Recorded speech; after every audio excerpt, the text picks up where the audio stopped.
नारा तो वो 400 क्या 500 पार का भी दे देंगे।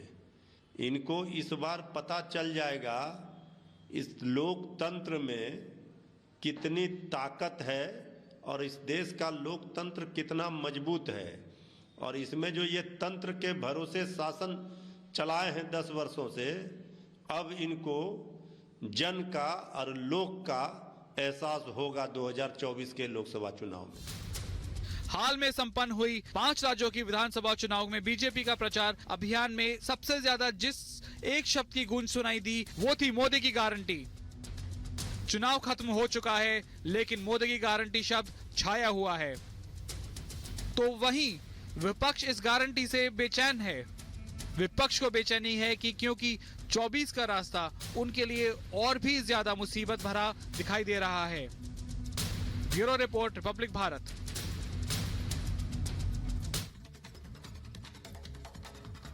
तो इस साल होने वाले लोकसभा चुनाव के लिए इंडी गठबंधन के जरिए एक ही मंच पर तमाम बड़े चेहरे साथ तो आ गए, लेकिन 2024 लोकसभा चुनाव के लिए ये चेहरे कितने ज्यादा चिंतित हैं, ये आप इनके बयानों से समझ सकते हैं कि एक दूसरे पर कटाक्ष करने से ही नहीं थक रहे हैं। देखिए रिपोर्ट।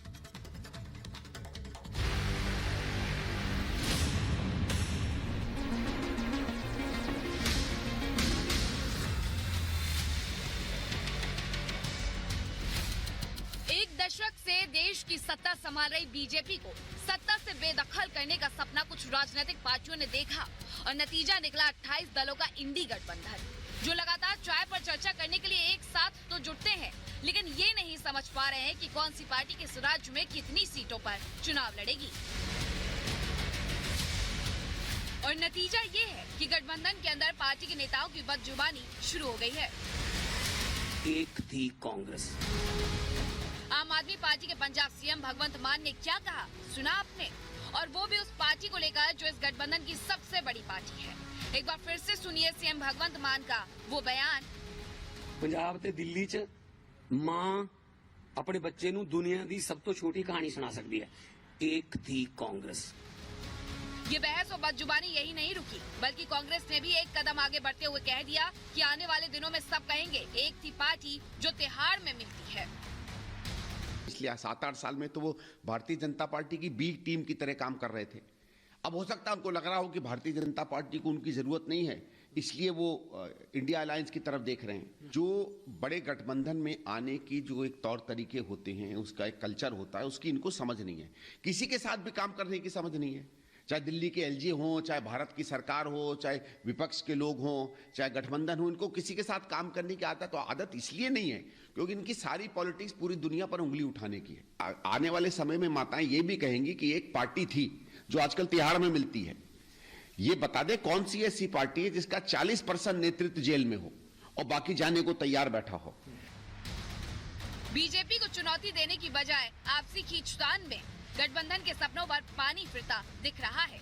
महाराष्ट्र में भी यही हाल है, जहां शिवसेना का उद्धव धड़ा कांग्रेस को आग तरे रहा है। तो वहीं कांग्रेस नेता संजय निरुपम शिवसेना को सियासी हैसियत का आईना दिखा रहे हैं। हम हमेशा इतने सालों से महाराष्ट्र में हमारा 23 का आंकड़ा है और हम 23 सीटें जरूर लड़ेंगे। मेरे बारे में कह सकता हूँ, मैं मेरे पार्टी के बारे में कहूँगा, हम 23 सीटें लड़ेंगे।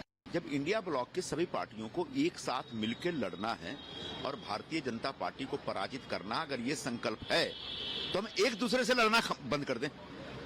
शिवसेना ने जिस तरीके से, मैंने अखबारों के जरिए देखा कि जिस तरीके से डिमांड की है कि 23 सीटें चाहिए, 23 सीटें बहुत ज्यादा होती हैं। आउट ऑफ 48 23 सीटें आपको दे देंगे तो हम क्या लड़ेंगे?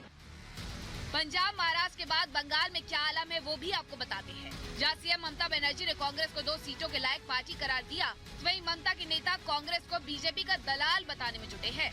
कुणाल घोष ने बंगाल में कांग्रेस को लेकर अपनी सोच स्पष्ट कर दी। To make it possible that a solid India alliance, but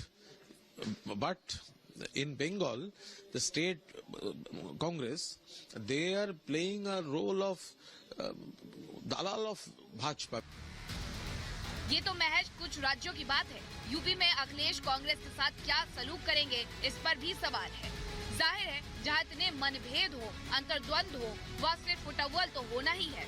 BJP Congress को आईना दिखा रही है और पूछ रही है कि गठबंधन आखिर जमीन पर कहाँ है। ये जो गठबंधन है दरअसल ये केवल और केवल अपने एम्बिशन, करप्शन और कमीशन को साधने वाला है, कंफ्यूजन भरा है और एक दूसरे के प्रति किस प्रकार की नेगेटिव भावना उनके मन में है उसको दिखाने वाला गठबंधन है। इनके पास देश के लिए कोई मिशन नहीं है। केजरीवाल साहब पंजाब सरकार के भगवंत मान के मुख्यमंत्री के जहाज में बैठकर गठबंधन खेलते हैं। खुद भगवंत मान और दूसरी तरफ वो कांग्रेस के खिलाफ बयान दे रहे हैं। कैसे मिलकर चुनाव लड़ रहे हैं? साफ है 2024 की सियासी डगर विपक्ष के लिए कांटों भरी है और जीत के लिए जिस इच्छा शक्ति की दरकार है वो फिलहाल इंडी गठबंधन में दूर दूर तक दिखाई नहीं दे रही है। ऐसे में इंडी गठबंधन के लिए दिल्ली अभी दूर है, ये कहना गलत नहीं होगा।